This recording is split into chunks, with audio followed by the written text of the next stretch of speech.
Abra sua Bíblia no livro do Êxodo, é o segundo livro do Antigo Testamento. Tem gente que lê Exodus, mas é Êxodo, tá? Capítulo de número 14, e nós vamos ler o versículo 14. Se tiver a NVT, Iris, aí, essa versão está mais parecida com a minha aqui. Tem lá? Olha aí. Se você ler na Almeida, é um pouco diferente, aí a gente vai mostrar como é que está na Almeida, tá bom? Olha o que diz esse texto. O próprio Senhor lutará por vocês. Fiquem.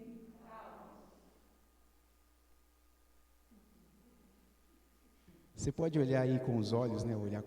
Tem que ser com os olhos, né? Olhar aí para o seu irmão, ele não sei se ele vai conseguir ouvir você falando, né?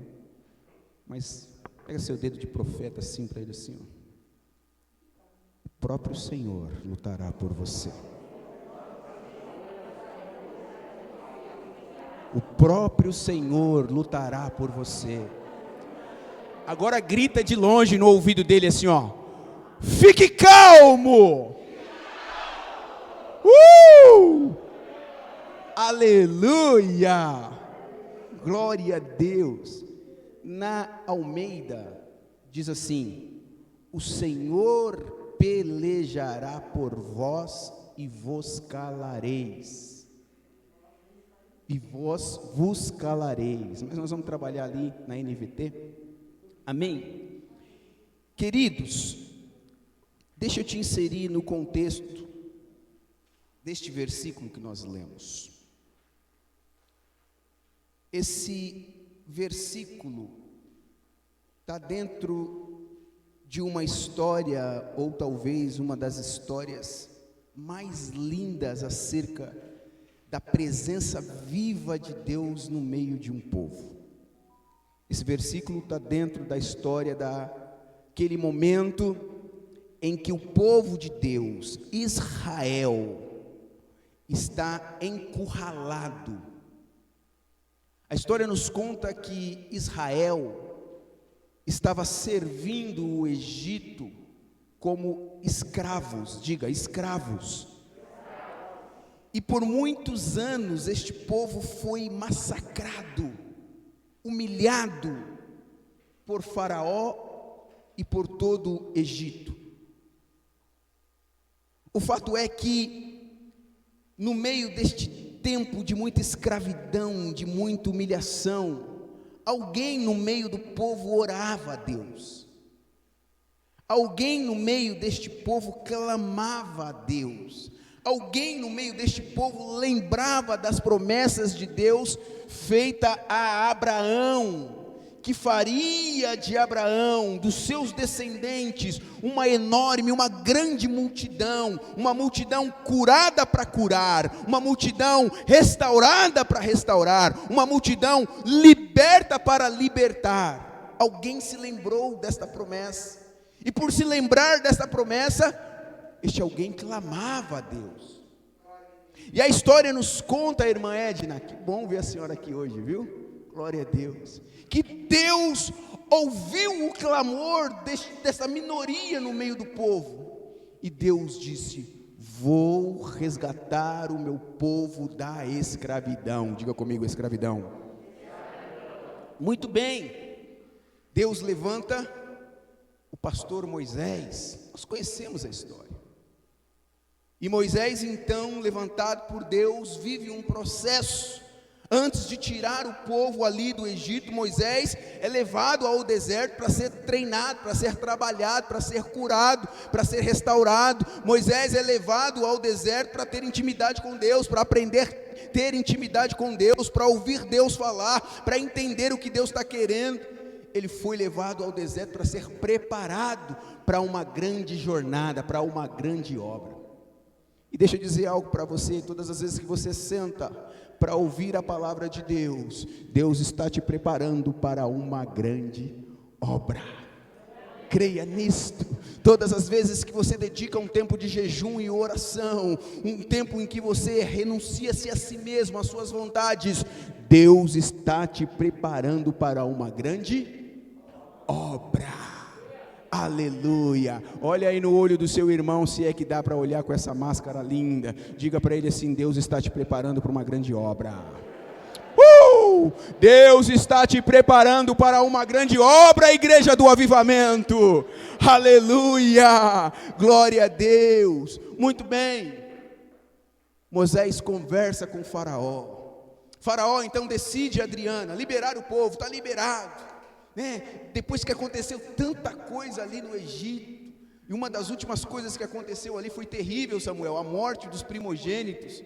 Então chega um momento que Faraó não aguentou, falou: você é louco, vou liberar esse povo logo. E libera o povo. Então o povo sai numa peregrinação em destino, né, a Canaã celestial, a terra prometida. Só que no meio do caminho, a Bíblia diz, se você ler aqui a história, se você ler os versículos, a partir do versículo 1, você vai ver que Deus foi lá e cerrou o coração do faraó, endureceu o coração do faraó. E Faraó juntou toda ali a sua equipe e disse: onde estávamos com a cabeça quando deixamos esse povo sair? Onde estávamos com a cabeça quando permitimos que esse povo fosse embora? Vamos atrás deles. Quem gerou isso no coração de Faraó? O próprio Deus.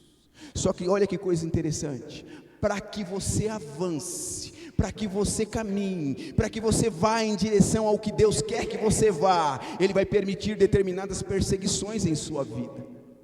Aleluia. Eu não sei se você já se deparou com alguém te caluniando, com alguém te perseguindo, aí você olha: poxa, mas eu não fiz mal algum para essa pessoa, muito pelo contrário, eu abençoo ela, eu ajudo ela, mas olha o coração dela ao meu respeito, fala mal de mim, me calunia, me persegue. Ei, essa perseguição é para você avançar, essa perseguição é para você sair da maneira que você está, do estágio que você está, para você avançar. Foi assim que acontecera com aquele povo.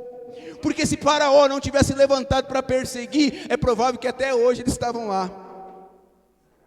Até hoje. Mas Deus permitiu que Faraó os perseguisse para eles caminharem. Aleluia. Ei, querido, não fique muito parado no caminho não, viu? Não fique muito parado, não fique muito na zona de conforto, não. Deus vai levantar alguma coisinha aí do seu lado para te fazer caminhar, para te fazer andar, para te fazer avançar. Há uma pátria celestial que nós precisamos conquistar. E a Bíblia diz que o céu, ele é conquistado como? De boa na lagoa? Nas praias de Dubai? Não. O céu é conquistado a força. Aleluia, glória a Deus.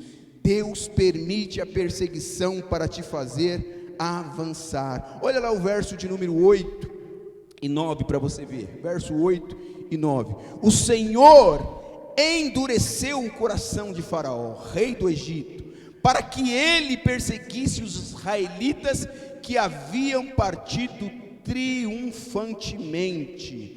Os egípcios os perseguiram com todas as forças do exército de Faraó, todos os seus cavalos e carros de guerras, cavaleiros e tropas, e os alcançaram no acampamento em Pi-Hairote, à beira do mar, em frente a Baal-Zefon. Aleluia. Olha que coisa interessante que acontece aqui. O povo já tinha caminhado muitas horas, estava longe, né, do seu ponto de início. O povo agora já está próximo ao Mar Vermelho.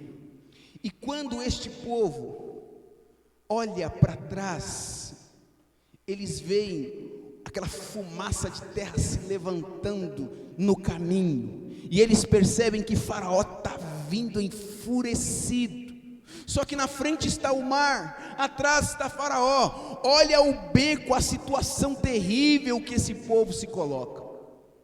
E no momento em que estão naquela situação terrível, Fernanda, que esse povo está, ao invés deles clamarem a Deus, o Deus que fez pragas virem, o Deus que cingiu as águas do Nilo com sangue, o Deus que matou os primogênitos do faraó, em vez deles clamarem a esse Deus, sabe o que eles fizeram?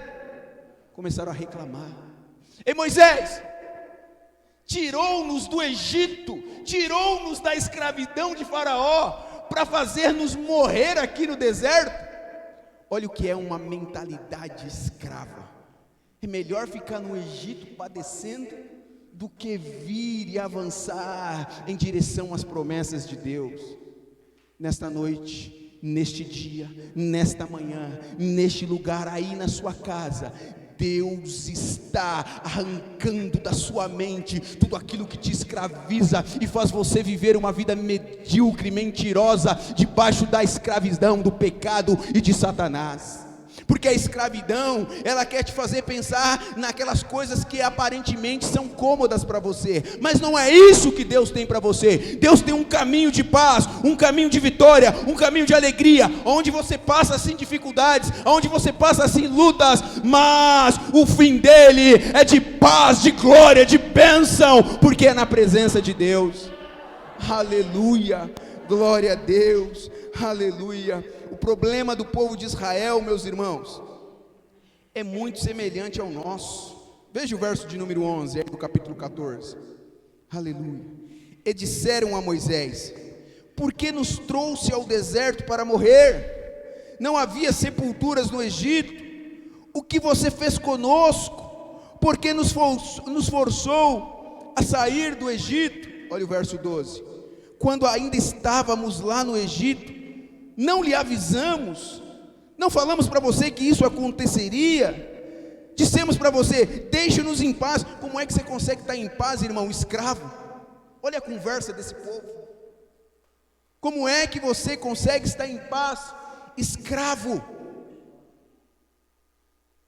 É por isso que Cristo entregou-se em nosso favor, livrando-nos da escravidão, do pecado, do diabo, das mentiras de Satanás. A Bíblia diz que foi para a liberdade que Cristo nos comprou, nos salvou, aleluia. Mas tem muito crente vivendo a semelhança do povo lá no Egito, preferem ficar num ambiente de escravidão a vir viver uma vida liberta em Deus, aleluia. Quem nunca ouviu, nós ouvimos aqui sempre, principalmente nos momentos de encontro com Deus, as pessoas vão para o encontro com Deus, e aí chega lá, toma um choque de realidade, nós jogamos luz, a palavra de Deus, e quando a luz vem, meu irmão, todo rato, toda barata vai saindo pela tangente, e aí nós começamos a cuidar dessas pessoas, nós começamos a pastorear essas pessoas, discipular essas pessoas, e aí elas falam: nossa, agora está osso duro, hein, pastor? É tanta perseguição, parece que eu não tinha isso lá. Olha a saudade do Egito, olha a saudade da escravidão.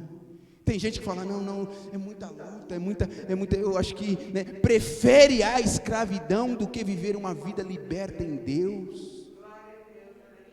Aleluia, glória a Deus. Assim estava este povo, preferindo Moisés, nós trocamos ideias lá no Egito, Moisés, nós falamos que isso ia acontecer.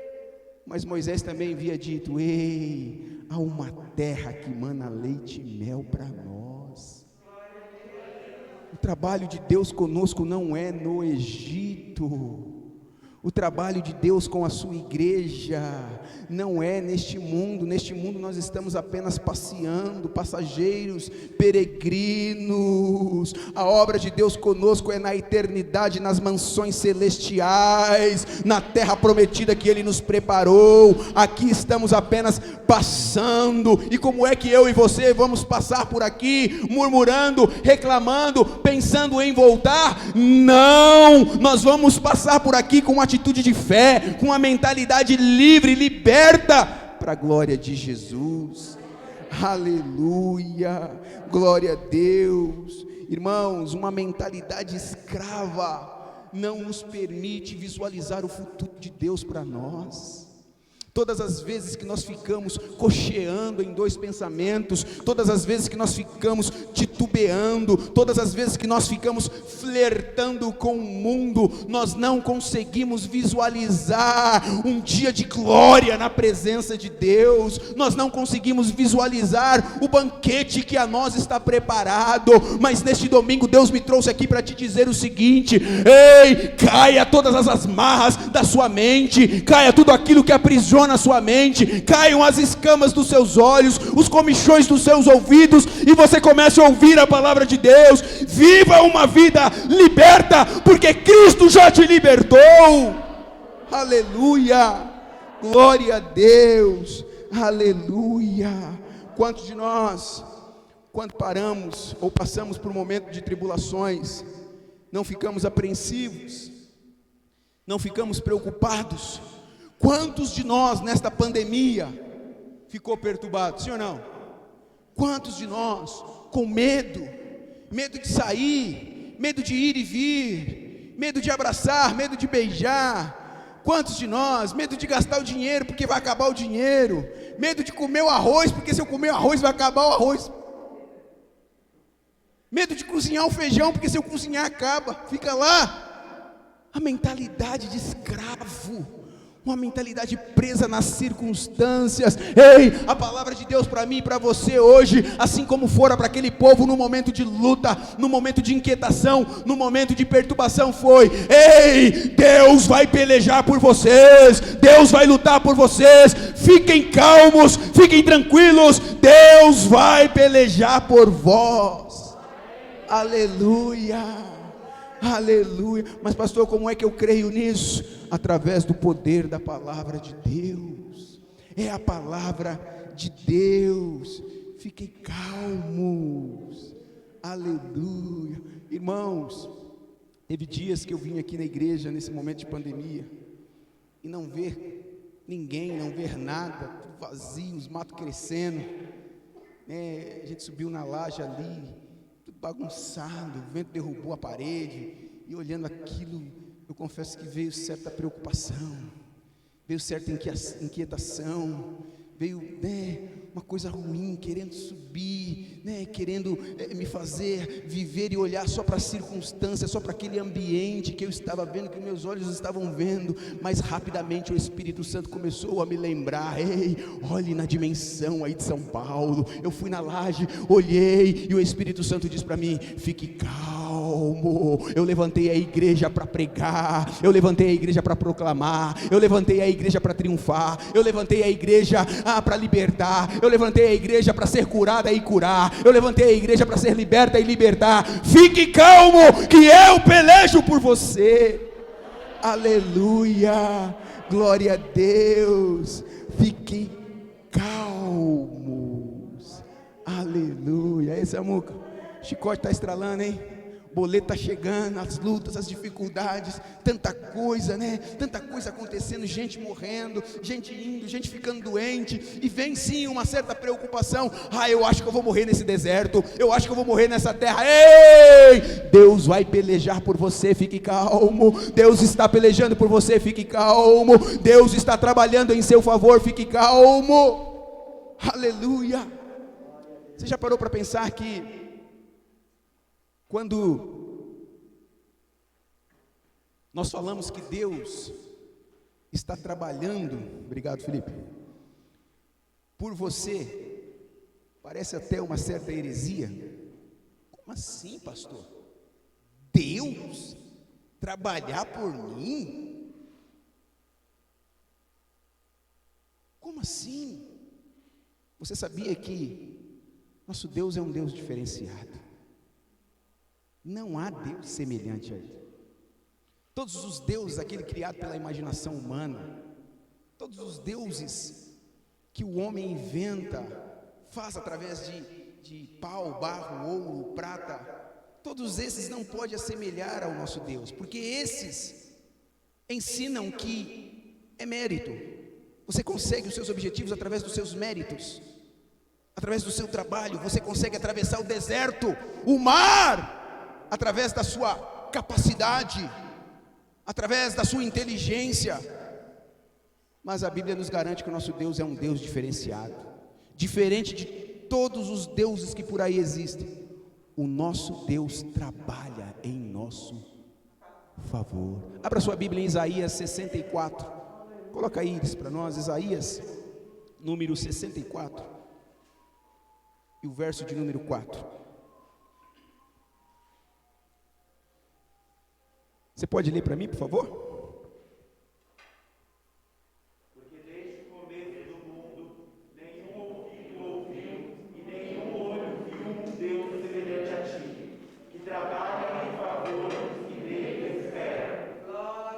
É heresia?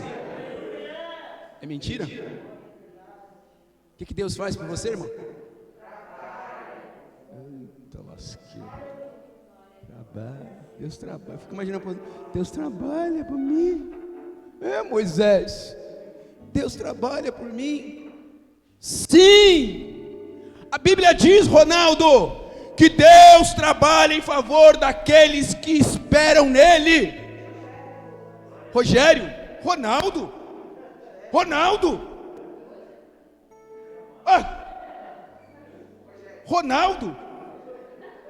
Ronaldo, você é Rogério? Ô mano, você é louco, golzinho. Cara, eu ia te dar dinheiro pensando que você é Ronaldo. Rogério, golzinho, cadê o Ronaldo? Não vê o Ronaldo? Nossa, mano, perdão, Rogério, glória a Deus. Eu ia brigar com você, Arlete. Tá me tirando, tá ficando louco. Ali, tá com a esposa dele ali, Deus abençoe, glória a Deus. Deus trabalha em favor dos que nele esperam. A pergunta para mim e para você hoje é: em quem você está esperando? Quando a perturbação, a luta, a dificuldade, a inquietação vem e você fica ali sem saber para onde ir, perturbado, em quem você espera? O segredo é esperar em Deus, porque Ele trabalha em favor daqueles que nele esperam. A história de Israel, deste povo, termina da seguinte forma: enquanto Faraó se aproxima, a Bíblia diz que tem uma nuvem de fogo guiando o povo. Então, quando chegava a noite, esta nuvem clareava todo o ambiente. E o povo sabia por onde caminhar, João. Pega essa. Onde a luz está, você não tropeça. A luz ia mostrando o caminho para o povo. Tanto é que eles visualizaram o mar diante deles.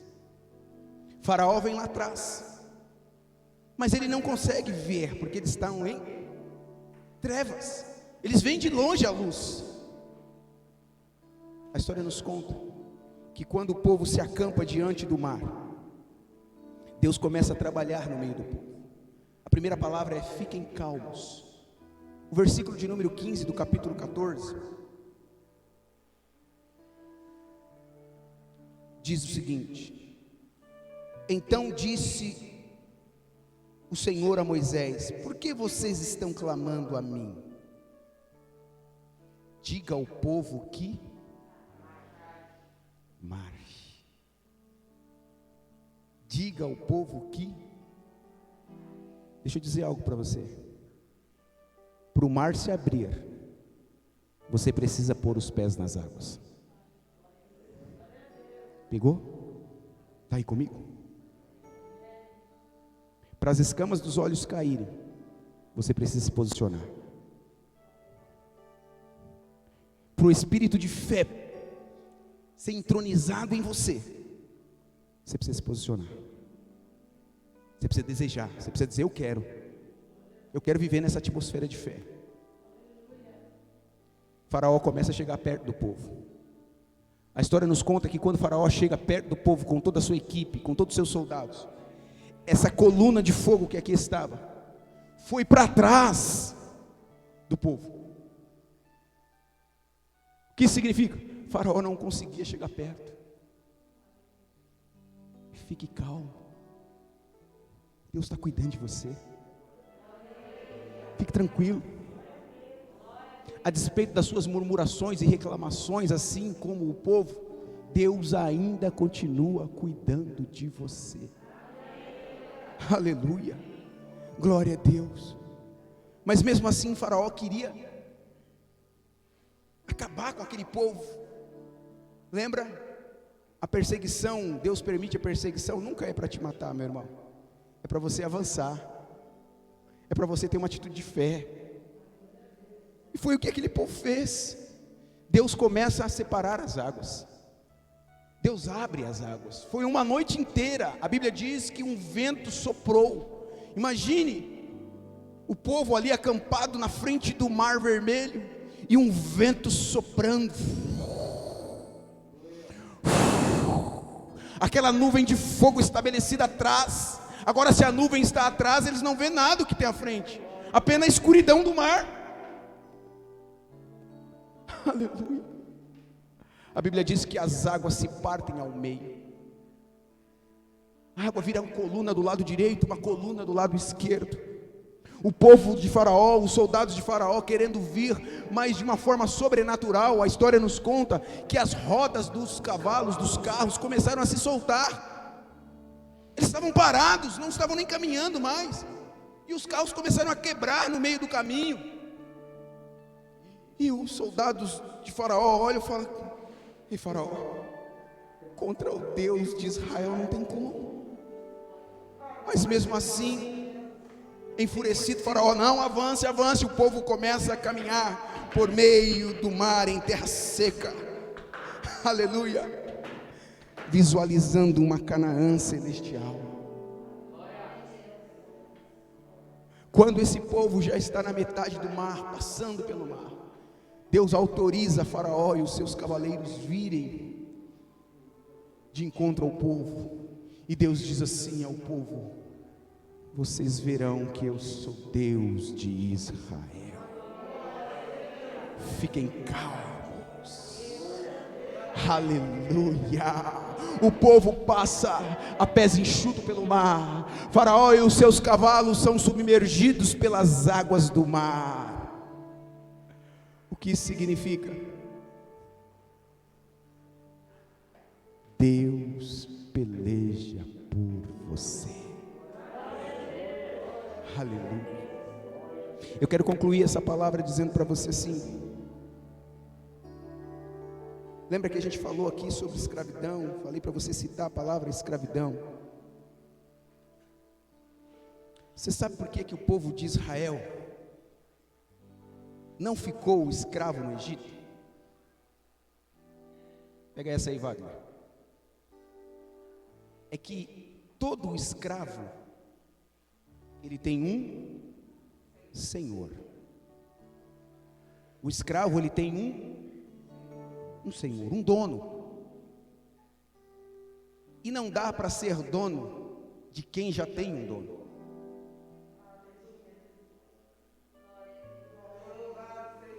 Lembra todas as vezes que você lutou, brigou para ficar no mundo? Quem assim como eu já deu umas escapadinhas e falou: não quero mais saber de igreja, não quero mais saber de crente. E aí você ficou lá, só que você viu lá, se não deu certo. Você falou: como não dá certo? Porque você já tem um dono. O mundo tenta te escravizar, o diabo tenta te escravizar, mas não dá mais, você já tem um dono. Oh, nós já temos um dono. Aleluia, glória a Deus. E detalhe, nós pertencemos a Deus em dois aspectos maravilhosos. Viu, Elisete? O primeiro aspecto pelo qual você pertence a Deus é porque Ele te criou. Amém? Somos feitura dele, criados por ele, feitos pelas suas próprias mãos. Esse é o primeiro aspecto. E o segundo aspecto é que ele te comprou. Ele te criou e depois ele foi lá e comprou você. Você já tem um dono. Aleluia, Wagner, você já tem um dono, não tem como. Aleluia! Então Satanás não tem mais poder de te escravizar.